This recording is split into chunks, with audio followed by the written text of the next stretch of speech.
Bom, e a quarta mesa desse encontro, ela está direcionada à discussão dos centros de atenção integral. E para mediar esse encontro, eu gostaria de chamar ao palco Santuza Santana. Seja muito bem-vinda, Santuza.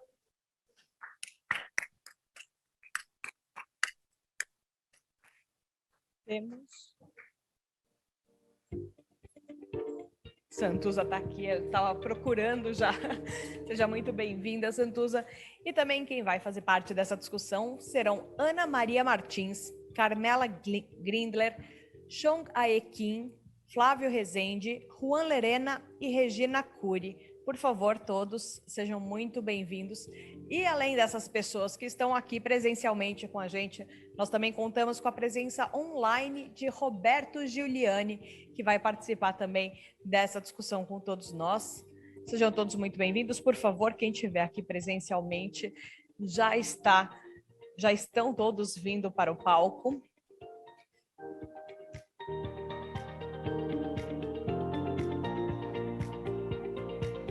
Então, só lembrando, você que está aqui presencialmente com a gente, usa o QR Code para mandar a sua pergunta, para interagir com essa mesa. E você que está em casa, é muito simples, é só usar o chat que fica aqui ao lado da transmissão e você consegue mandar a sua pergunta para todo mundo, tirar suas dúvidas, mandar suas sugestões. Às vezes é só aquele desabafo, aquele comentário mesmo que a gente quer, só para mostrar que a gente está participando. E é importantíssimo que vocês participem aqui com a gente conta muito com a colaboração de vocês. Faz o seguinte agora, vou passar direto a palavra para a Santuza. Santuza, é com você.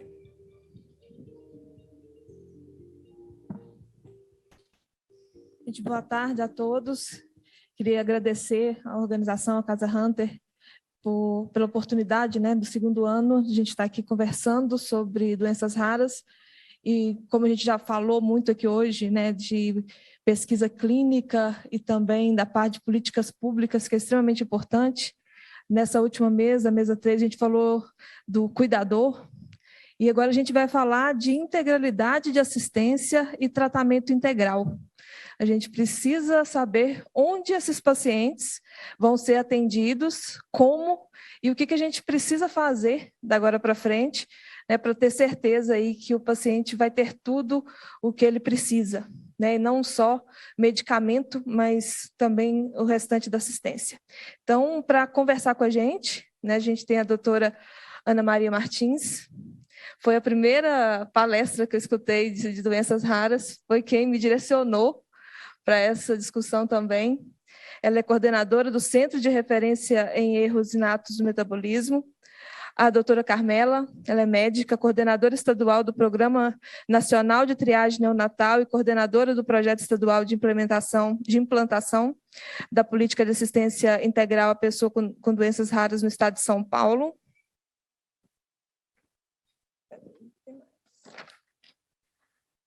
A doutora Chong,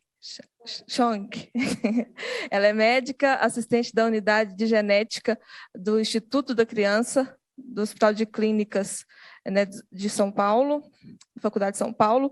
O doutor Flávio, que é médico, diretor de pesquisa e desenvolvimento da Health Meds. O doutor Juan, que é médico, coordenador do Centro de Genética Médica do Instituto Fernandes Figueiras, de Fiocruz, do Rio.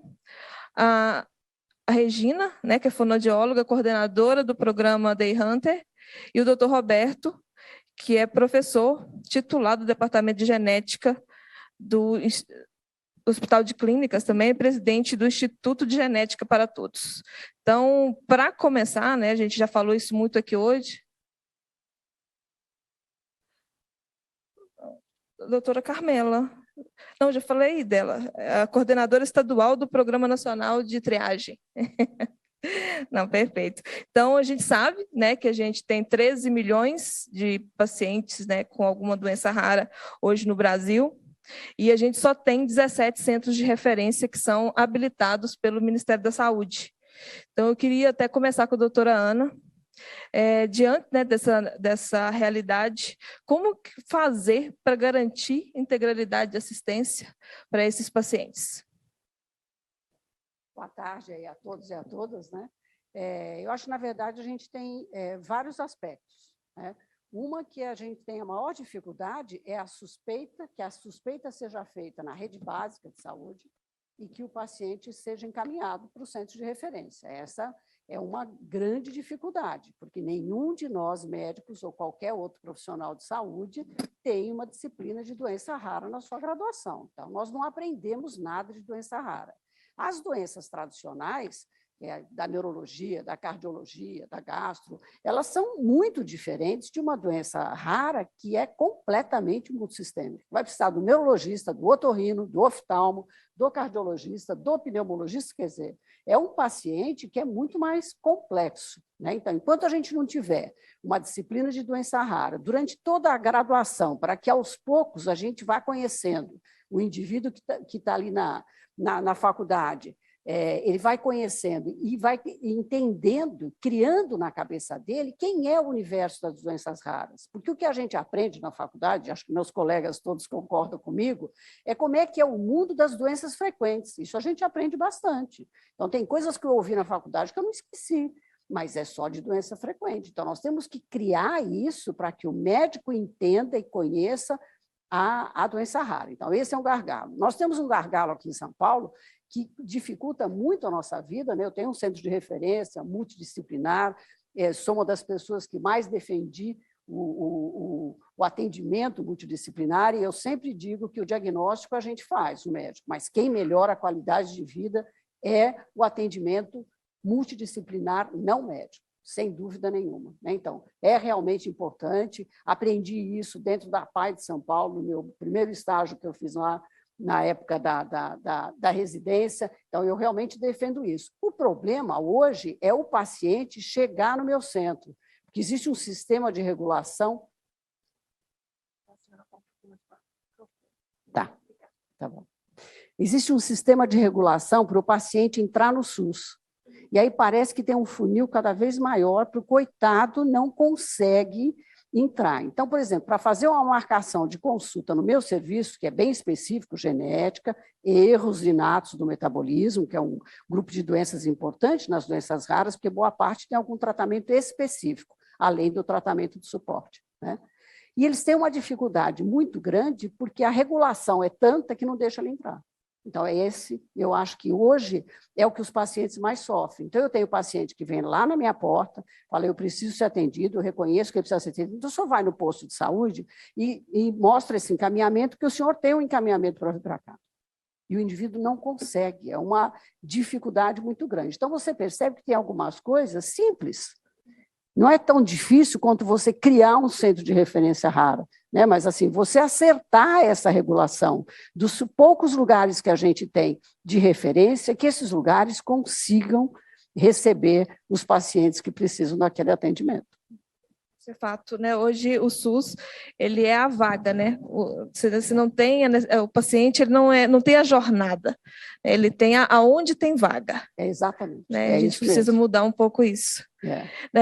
Até falando disso, doutora Carmela, hoje, né, a gente vai falar também um pouco do estado de São Paulo. Ela já falou da política, né, que estão fazendo aqui no estado. Eu queria saber como, né, enfrentar esses gargalos, esses desafios, né? E, na sua opinião, o que São Paulo está fazendo e o que a gente ainda pode fazer mais aí por esse paciente? Essa questão da organização do Sistema Único de Saúde, como se dá o fluxo? The organization of the Brazilian health system is very complex. Access to patient is complex. It's complicated, but there's always issues. You have the regionalization, that you have to keep the patient within their territory. We cannot transfer take the ambulance across the state of São Paulo to have an appointment at the other side of the state. The other issue is the financial burden. Since 1998, we don't have more budget. So imagine how dollar was and how dollar is. So we have a huge gap in budgeting. Why the superintendents of those where you have center of reference, why they have to block? Because they have a certain amount of money to manage. The policy for the rare disease, and that's the option. because the institution needs to want to be certified. It's not mandatory. They need to want to be. Once they are certified, that what happened that they were going to receive extra funds, which is sub measure. That means sub budget.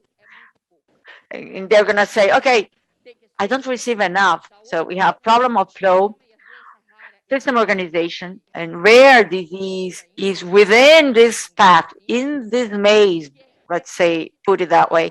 That's why it's important that not only have the center, but they need to have the flow. And rare disease is very plural. When you go for an appointment at a neurologist, you don't want a neurologist. You want a neurologist specialized in neuromuscular disease, or neurologist specialized in migraines, specialized in multiple sclerosis, so forth. That's the role of management. That's the state policy to create the journey of the patients, involve of the regional system centers, so we can make this bridge of the initial care and the specialized center, taking into account that all over the world, that's like that. We're not going to create anything different. You have a low amount of patients. I'm not going to have many referencing to that. There's no way I can get in 645 cities to have an expert in a certain disease. The number of patients that this doctor has in that territory is not large. So, and let's think about the speed of registering centers. We managed to certify our first center in 2016. We managed to certify 2 more in 2019. And now we managed to certify 1 more in 2021. It's very slow, very slow. And that hinders us, or better said, prevents us to have a national flow. I was ready to say something else, but anyway, I think that we are still debating in rare disease the diagnostics and treatment. But people with rare disease, they have other needs. They're caretakers. They gave their testimonies, personal or their experience within their social organizations, how his care happens. And when I read palliative, I've used this word many times. And I want to remind you that 95% of the people with rare disease don't have specific treatment. The treatment is symptomatic. In 3% of cases, we can increase the quality of life, but only 2% have specific treatment, and they are all high cost. This equation need to be out. People don't know it. I'm talking about this. There's a frequent disease. We have a 7 reais, and like hypothyroidism, 7 reais per month. You're talking about drugs that are cost like 12 million reais the bottle. So the reality from the point of view of management is complicated. We need to get all these variables within an equation and try to get to the best solution. Now in March, we're going to start a program. We still don't have a name, okay? I have a colleague from Fiocruz. One of the person who inspired it is Fiocruz, who has a line of research within his department in the health of women, kids, and teenagers. Is the complex shared treatment, or complex shared care. So we make a bridge of high complexity and primary care. This is a model proposed. We have articles reading about that. It started with the palliative care in 1990. It started with pediatricians because premature babies, because they were kids. And we know we cannot solve their problems at home. or in school. We don't solve the problem. We cannot fix it. The panel of everybody who live with this patients, in that case, we're talking about kids, the solution of their needs is not one single solution, not one single point. It's impossible.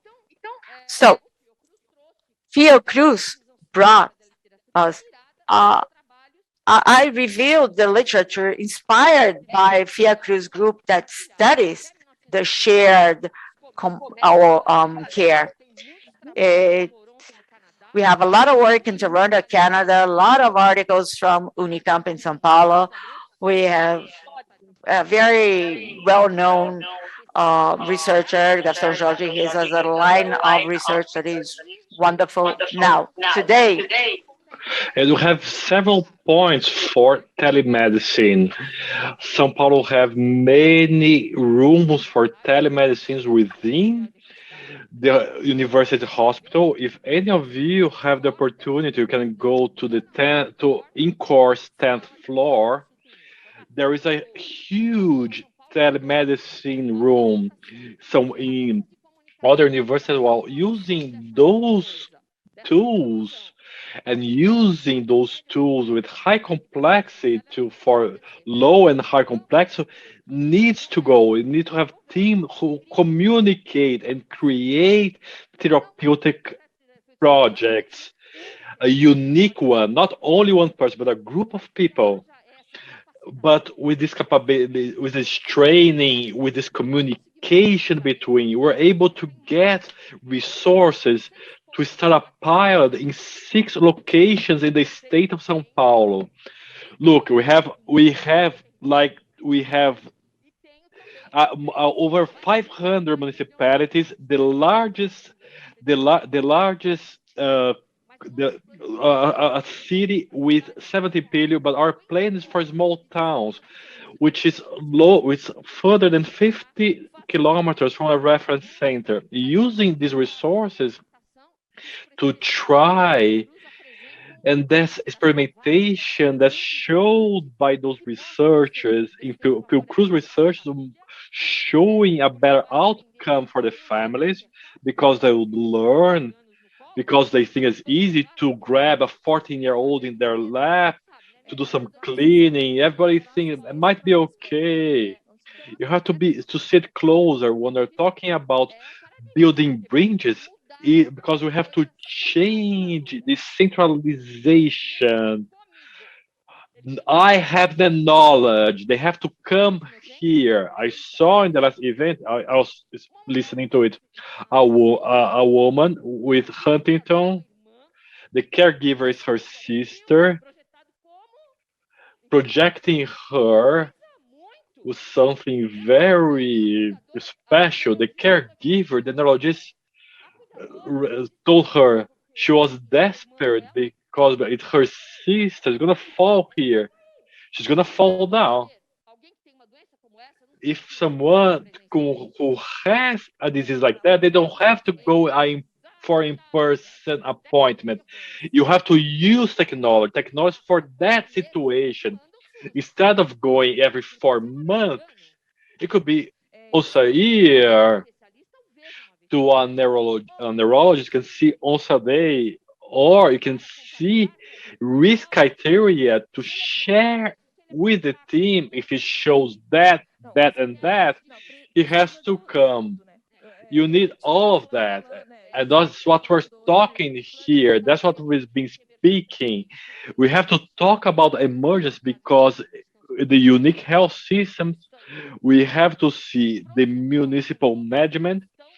The ERs are also run by the cities, by the towns, and by the family, and they have to sign a release. They don't have to accept it, but they have to propose something. If this team is gonna help you, it's not a home care, but maybe better at home should have federal resources to programs better at home, and the other one is telehealth. 2 public programs that can be requested by the municipality to build this bridge, and you have to ask the, to offer this new assistance. Many people were served at home for telehealth. Why is not possible for chronic patient, especially in a severe? Do you think that a caregiver do you think it is easier for caregiver to catch a bus in São Paulo? That's why you talk about integrated healthcare. And when you talk about the public sector, we're gonna speak with Dr. Chung about the hunter, how we have some initiatives from the private sector and the public sector searching a way to provide integrated assistance to the patient. So, Dr. Chung, you've been since the beginning with the hunter that has this approach, a multidisciplinary approach for patients with their disease. I would like to hear from you the benefits and what's the prioritization for these. There's so many things to talk about, but I'll have to be brief. Rare diseases are very complex, even though, although they were rare, they're extremely complex. And you need people from different specialties, several specialties, and treatment, a multidisciplinary treatment for from several professionals, speech, OT, many of them. How is that happening in Brazil? How is that in clinical hospital? People would come from all over the Brazil. You have someone from the Northeast who have some family here. Is the hospital, is the clinical hospital, is a reference center by the Ministry of Health among 17? No, our service has existed for over 40 years.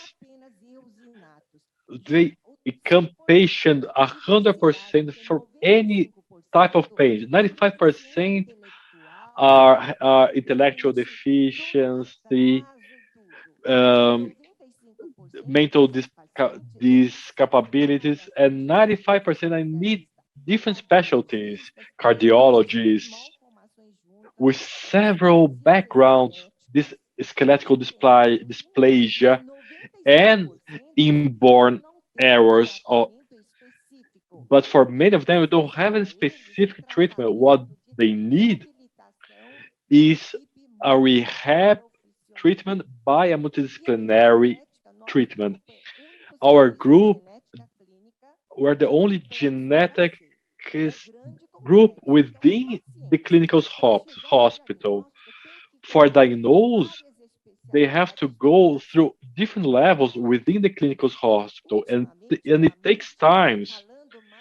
Now that media is talking more about rare diseases and new techniques, advanced techniques, exams, gene exams, extremely expensive exams and medications. So what's the reality?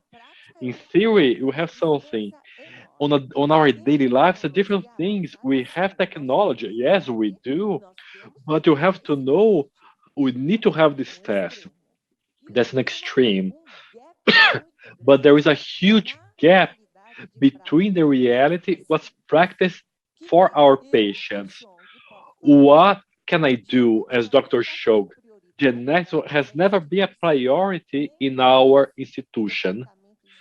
We don't even have a genetics department, but I give 40 hours because I want to improve their lives. I try to increase the training of geneticists, of geneticists. We have 11 university hospitals with with genetics fellowships, and then you're gonna have 3 years fellowships to 4 medical desks. It's been 3 years that I implemented that in the clinical hospital. We only have 27 positions. If we fulfill all of them, right now we're getting more candidates for genetics. But 3 years ago, I opened five five positions. Most services has one or two, and some have three services. I opened five positions in order to contribute for more training. Last week we had a great news. Fellowships, no medical fellowships, multi-professional fellowship. I was very happy because that was my dream, and MEC and the Ministry of Education approved that, and that's going to start. That was an idea of Minister Mandetta. I found that incredible because we have multi-professional rehab for rare disease disorders do not exist for real. Even someone who can pay out of pocket, we don't have many people who have training in rare diseases for speech, pharmacy, nurse, and we only have two areas: genetic counseling for biologists and all other OT programs. We have two fellowship for multi-professional, and I really want to have that in my services. But am I going to have space? I don't have a space.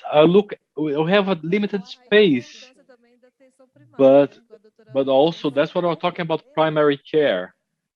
The problem is then while you have a disorder, you have to diagnose the earliest as possible. You when they're born, and if there is a medication, there is a better outcome when they have the medication. But the problem, I'm afraid that if we diagnose many people, the funnel is so big that it takes so long for us to get those patients. To have an extra patient, I need my signature, and I also need the signature of the director. Red tape has been a huge barrier for assisting these patients. It takes 3 years or more for this patient to arrive to the service. So these initiatives, so like Casa dos Raros, or the Hunter, you can start it. I started with Tony's help. I had multi professionals there, only voluntaries, but they also have to survive. They must earn something. They're getting a little financial help.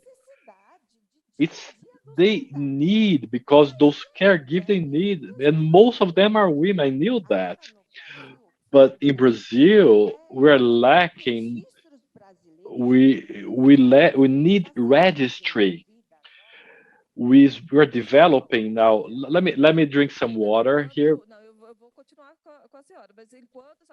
While you're drinking your water, I'll ask Regina because she's for 4 years she's the Day Hunters coordinator, and I wanted you to talk about the needs that she sees daily. Well, many things have been said here, but summarizing all the needs that we have here, of course, each disorder has its own specific features, but every patient have has the same needs. Independently of the disease, most of them don't have a treatment, but they have only palliative, multi-professional palliative treatment in order to improve their quality of life. Speech therapy, now you have another. Now the hunter is with Ana Maria, but also at Unifesp, that's not a reference center.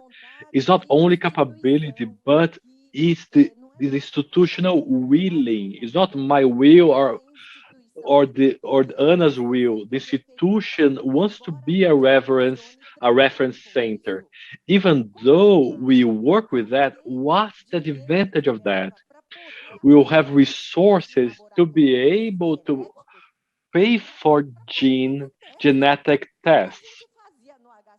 Without these resources, everything was based in research projects for post graduations of PhDs. When the project ends, the student leaves, and there is no money anymore. That's why we need public policy. If we become a reference center, we'll be able to charge the ministry and keep the service. And the service finishes. I've been speaking too much. You know,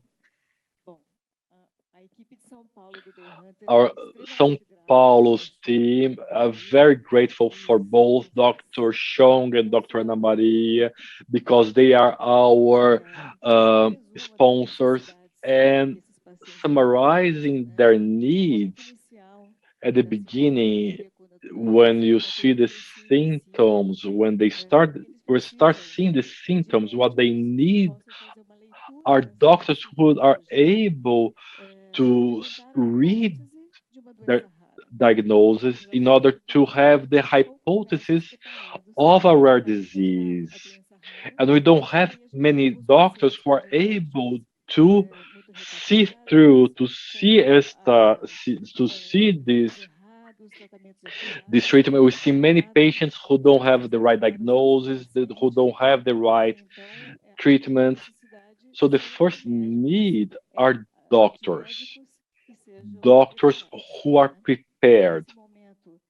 At this moment, when they're searching and diagnosing, patients need those exams. Before we were everything was based in clinical diagnosis. But with now we have tests, but we need resources to be able to confirm. Most patients want to be confirmed. I want to be sure, not only that is a suspicious, karyotype to know chromosomes. We only have that for 12 years in clinical hope. So after fighting for it for over 10 years. And that's the second need, especially genetic exams who are who are who don't have access for everyone. We could spend the whole afternoon here discussing that and bringing solutions as we are talking here. We need to understand how the numbers in Brazil, we're basing our numbers in other studies, but now we are getting some new studies. With Dr. Adames in Porto Alegre, some things have been performed, and we are also taking part in that. Even though we're not a reference center, we are part of it. We have 17 confirmations from us and from Unifesp. We have patient data and Regina with 4-year experience with the hunter, and you have a lot of data as well. Also, when we think about the history of the disease, and the first need is an early diagnosis. You need doctors who are prepared, who know how to deal with these exams, And when they have this diagnosis, when it's confirmed, they need a multidisciplinary team. This team that's prepared to advise the family, the patient, talk about care, prognosis. Those teams are very, we don't have many teams. There's a different need for the patient. The patient need that. And at this moment, when you get the diagnosis, a special moment that's very important. It has to be done with care, and that support is is targeting the patient and the family is another need for these patients at the moment when they receive the news about the diagnosis. The next step is treatment. The, the following need is a treatment, and that's another struggle because, as we said, because those are multisystemic disorders, they need treatments from many medical fields, and they don't find all these doctors in only one center, so they have to go to different centers looking for health care. They need rehab, multidisciplinary rehab in many fields like speech therapy, OT, psychologists, nutritionists, nurses, and and that leads to a lot of expenses for the family, or they need to look for institutions who are a handful that are able to provide this multidisciplinary care. And throughout their care, they need they will meet several needs, and another need that I think it's very important is knowing about their benefit, knowing about programs, programs offered by the state that they rarely knows. Knowing these programs in order to be able to make use of this program, to enroll in those programs. Another problem is for dentists. They need dentists who have special skills, and we don't have many professions who can do that. So those are the needs that they have, and those are big struggles that they have to face. Listening to you and visiting some reference centers before the pandemic, we see these struggles to know where they can go to find care. Talking about multidisciplinary care, there are places they didn't know that they needed that. So this discussion that we're having here is very important to see how much we have advanced in the understanding of what the rare disease patient need. And you're in front of those, you are in the front for this treatment, and I want to know what are the critical points so we can think what are the critical points of Instituto Fernando Figueira and how you overcome every day and think about the scenario of a new reference center. I would like to make some remarks here. The first question that I'll ask here is that we believe in the unique health system. The question is, do I believe in the unique health systems? Can they care of a rare disease patient if the patient is diagnosed by a private doctor, this patient will need a team that this private doctor will not be able to provide. And now you have to think SUS as a structure institution. I believe in SUS. I believe they can care. The patients can find care there. I am a geneticist. It's not something unique, but you're managing a disease, a person, and these managers need a multi-professional team. And you always need a coordinator. It might be the geneticist, an oncologist, an orthopedist, uh, a primary care doctor. You need someone who's able to coordinate due to the disease's complexity. The only the other thing that I want to talk about, we are not we don't own knowledge. Knowledge does not belong to me.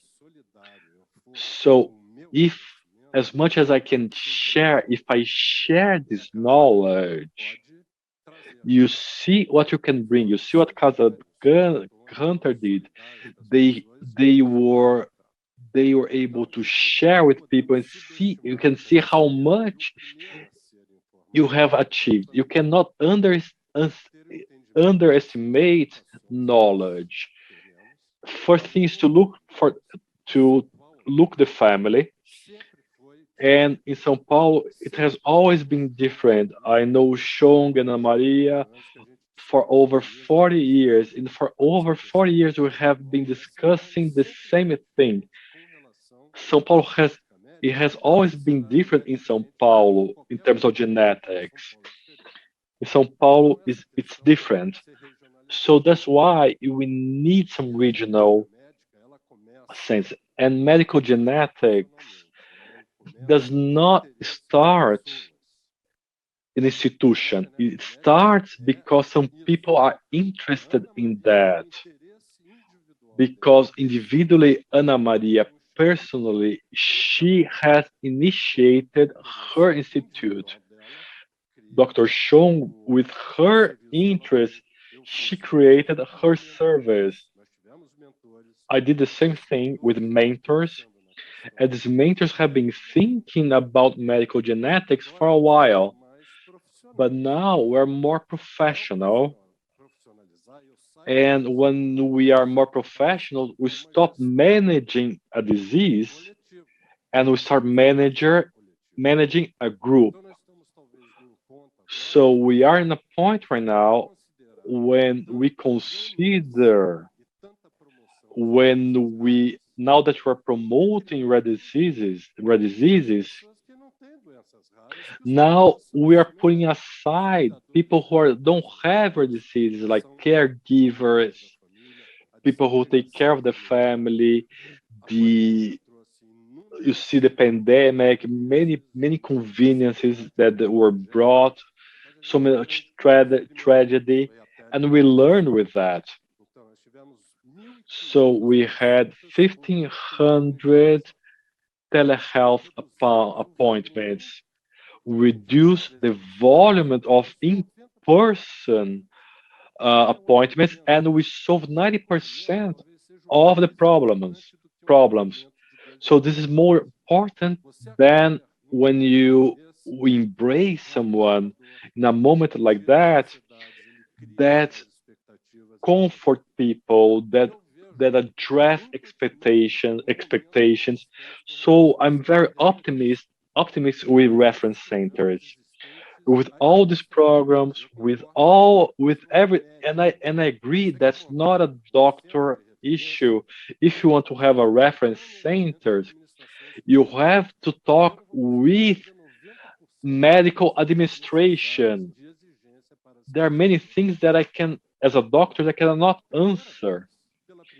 But for the first time, I received instructions from the top to the bottom. But but before the genetics will be from bottom up. The newborn screening, there were people who were diagnosing blood spot, Down syndrome with the same problems. But right now, I believe that things are getting more organized. And it became organized because the capillarity, because the uh, because SUS is everywhere. So when I go to the field and I talk to this community, to the social worker, and they can identify that. We have many exams with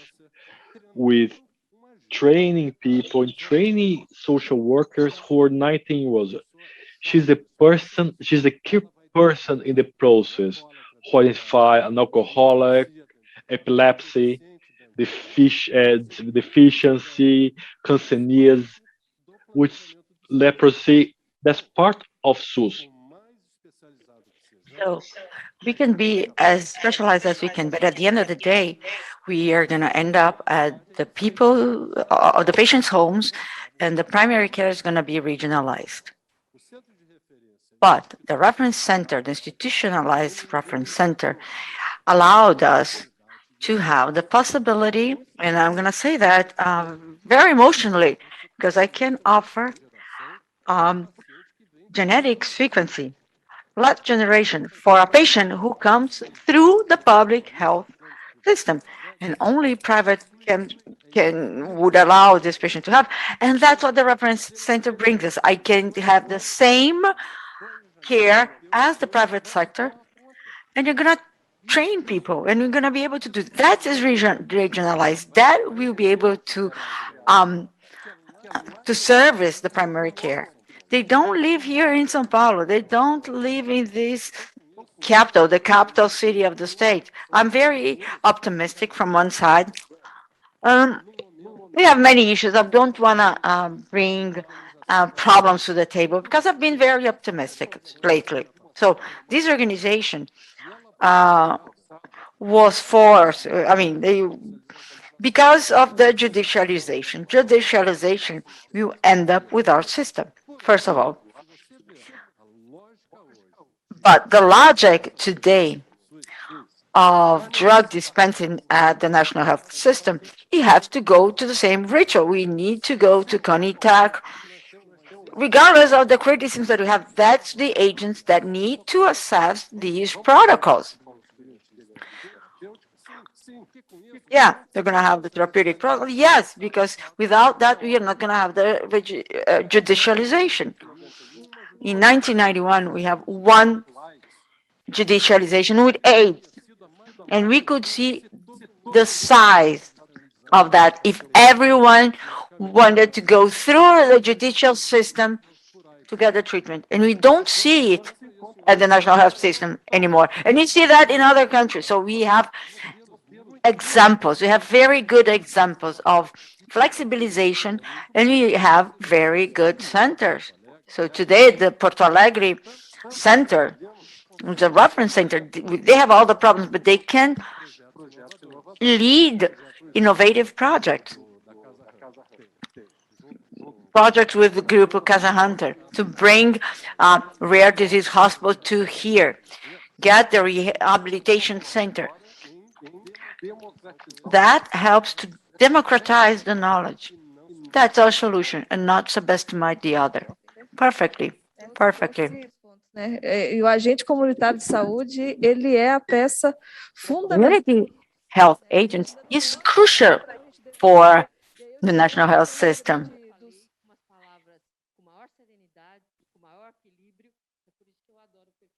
That's why I was excited. I talk a lot, but the guy said, he said, just this button, push this button. So thank you so much for the way you summarized it.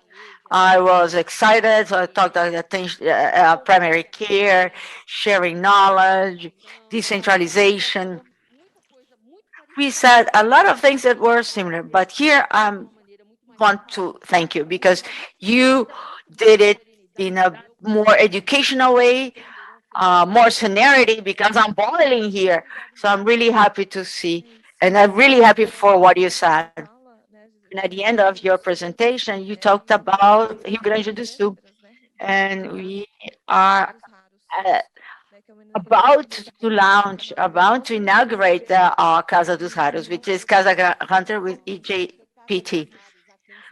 Our dream is to have Casa dos Raros here in São Paulo soon. Well, at least in every capital of the country. So, okay, Dr. Roberto, he's going to tell us a little bit what are the differences that you have at Casa dos Raros and what can we uh, share with all other regions. Good afternoon. I would love to be with you in person, but unfortunately, I couldn't be there. So I'm doing a training in Germany in two very important things for rare disease. One has to do with early identification, the neonatal screening, and genic therapy. So those are critical elements in our project of Casa dos Raros. What is Casa dos Raros? The rare house of rares. It's a different initiative. We started um, with the Genetic Institute for Everybody, for all. It's a NGO that started at the University Hospital to bring access and diagnostics to rare disease with actions, educational actions, and so on and so forth. And on the other hand, we have Casa Hunter, who knows the need of patients. So putting together these two organizations, we created the House of Rares. It has a different proposal, which is to be, it's not an university center, it's not a genetic service. It's not a hospital, like a complex hospital. It's a specialized center dedicated to rare disease, with the idea of putting the patient in the center of the process. So we're going to have a team. The patient is not going to go through different specialists, but the patient will have an assessment plan where the expert will get holistically to the patient. And our idea is to come up with a diagnostics in case that we don't have the diagnostic, that in a very concentrated way. And from then, we can prepare a management plan and then give the patient back to their health service with the management plan, and also with we're going to give training for health professionals to manage these patients. And also, again, we are going to do periodic assessments. And the contribution that Casa dos Raros intends to bring or to give is to prepare the management plan and then follow up on patients. And we have different actions together. Of course, we're going to use all the expertise of Day Hunter, which is wonderful. And we're going to have strategic partnerships. Casa dos Raros is, as I said, it's not a hospital.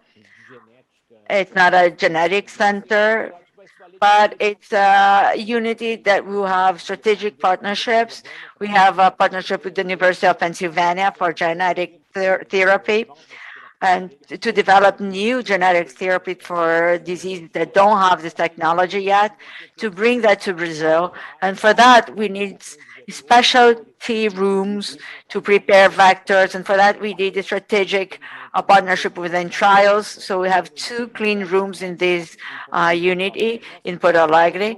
We're not going to be able to do the whole diagnostics at Casa dos Raros, but for that, we have a strategic partnership with Grupo DASA. DASA is going to have a unit within our Casa dos Raros unit in Porto Alegre.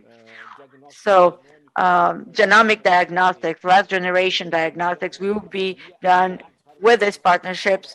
The Casa dos Raros will have its own lab for some specific tests. We are going to have several actors that are going to be crucial. Porto Alegre is a health hub, and we are making partnerships with all these main actors like Hospital Moinhos Juventus, Santa Casa, the Federal University of Health, other universities that are helping us. So Casa dos Raros intends to be a link with different sectors that can supply or help us with all necessary tests and also assessment, specialized assessments. We were talking about dentists. It's going to have its own odontological service, but it's important to have a partnership for that as well. So we hope that we are going to launch it in 2022, and we expect it to be a new paradigm for patients with rare disease. The second unit's been planned for São Paulo. We're going to have at least one more unit in each region of the country. And let's see how it goes. But I think it's going to be an important contribution for the scenario of rare disease. The testimonies have been very positive, and I think that this is one more contribution, what you're going to have in Casa dos Raros. Exactly that, partnerships. I think we'll have to start thinking about that, right? Partnership, public-private partnerships, and to have rules, how we are going to do that. And with that, I'd like to talk to Dr. Flavio.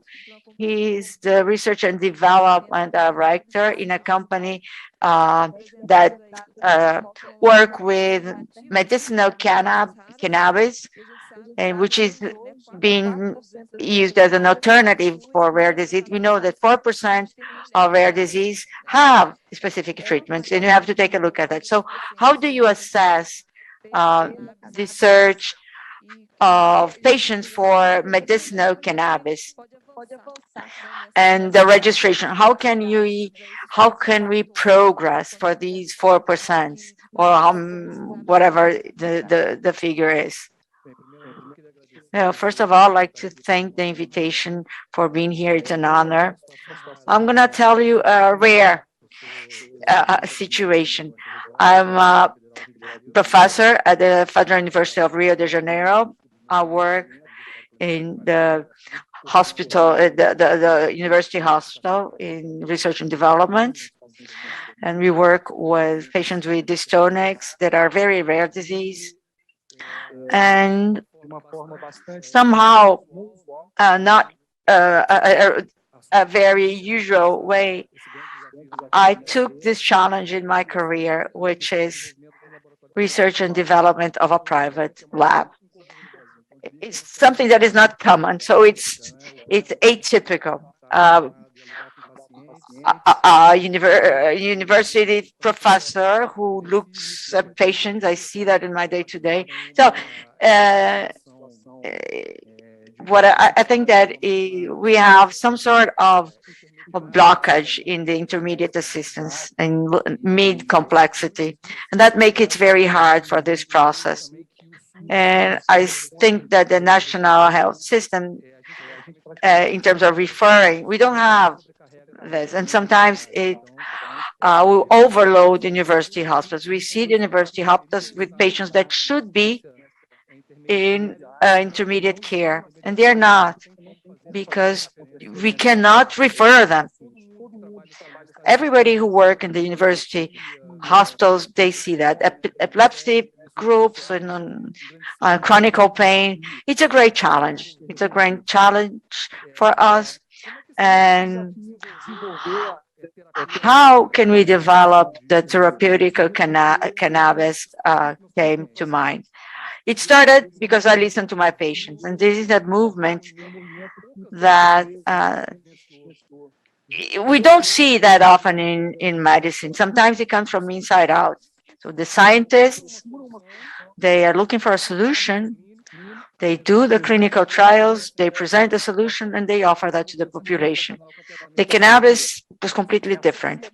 Society knocked at our doors, knocked at the hospital's doors and say, "Doctor, I've heard about a kid called Charlotte in Oregon, in the U.S. She had a certain type of epilepsy. She's been treated with cannabis. Can you offer me that?" Or, "Doctor, I found out that that can help my daughter who has a rare disease and who has epilepsy. How are you going to deal with that?" So this is the sort of movement that has been around, and us as doctors, we need to come up with an answer, and the answer will be clinical trials. I see that very optimistically in Brazil. I think that Anvisa took the right action in terms that Anvisa made Brazil a market of medical prescription instead of different from the US or Canada, where the industry ran over the science. We don't want that to happen in Brazil. There's a market for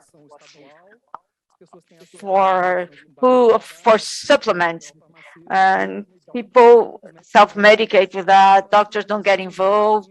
There's no clinical trials, clinical research, and then you have an explosion of companies that are offering the treatment directly to patients. And I think we shouldn't have this model in Brazil.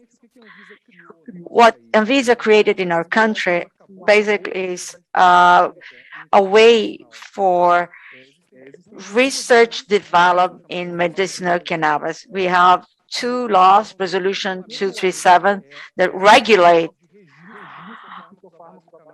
the standards for cannabidiol registration in Brazil. This regulation has two stages. Initially, only companies with lab production, with qualified certification, GMP qualification, who prove pharmaceutical grade, they can come into the Brazilian market and request a sanitary authorization. That's some sort of a license. It's not a registration yet. It's an temporary authorization for 5 years so that this formulation can be used. And Anvisa give 5 years to make clinical trials, clinical research available. So what Anvisa did, basically, they paved the way so those who want to develop clinical research in Brazil with formulations based in cannabis can be done appropriately. There's another law called 318 that normatizes the importation rules for patients. And those rules or norms or standards, they are very strict. Those rules, you can only import for a certain person, a certain taxpayer number. You cannot import like massively. So today, I can say that Brazil is positioned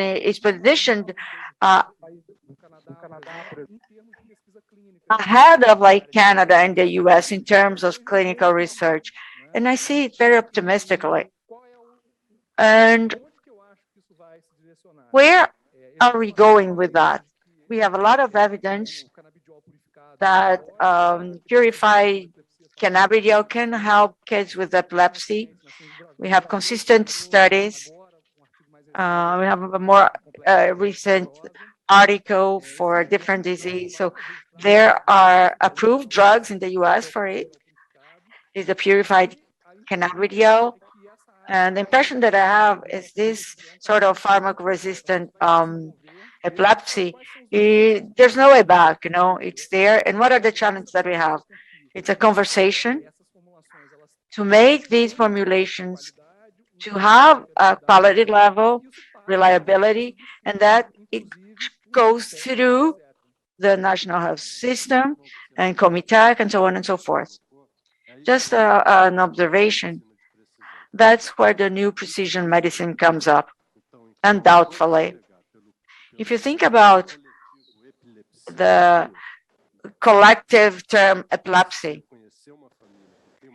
if you know a family with an epileptic child. It's the treatment will happen in controlling the convulsion. If you cannot control, you second level, third level, fourth level. Now we know through new technologies that there are specific genes related to certain medications that don't respond to a certain anticonvulsing drug. That's where we have the cannabis. I think it's a great example to show how precision medicine can clarify situations, get out of the limbo, not only from the physiopathology point of view, but for a certain family and that patient. And I think that the reference center can bring us the precision. Exactly. That's crucial. Cannabidiol has a lot to do with precision medicine. You're going to treat specific situations in terms of epilepsy. You're not going to transform it in a panacea. We don't want that to happen. We want to treat those who need it. I think that's the first border, the first wall that we are breaking. Now, what we have to do, we have to work on the access, availability, guidelines, expertise. So we need to get everyone on board, the National Health System, the Ministry of Health. Everybody needs to be on board with this goal. And it's a long way. We have some approved medicines for pain in multiple sclerosis. There's a drug that was approved by GW Pharma. It's a THC spray, proportion 1:1. It was approved in Europe, not in the US, because cannabis is still prohibited in the federal level. So you cannot approve anything with THC. For those who are sitting here, is someone from a startup, not from a large, big pharma.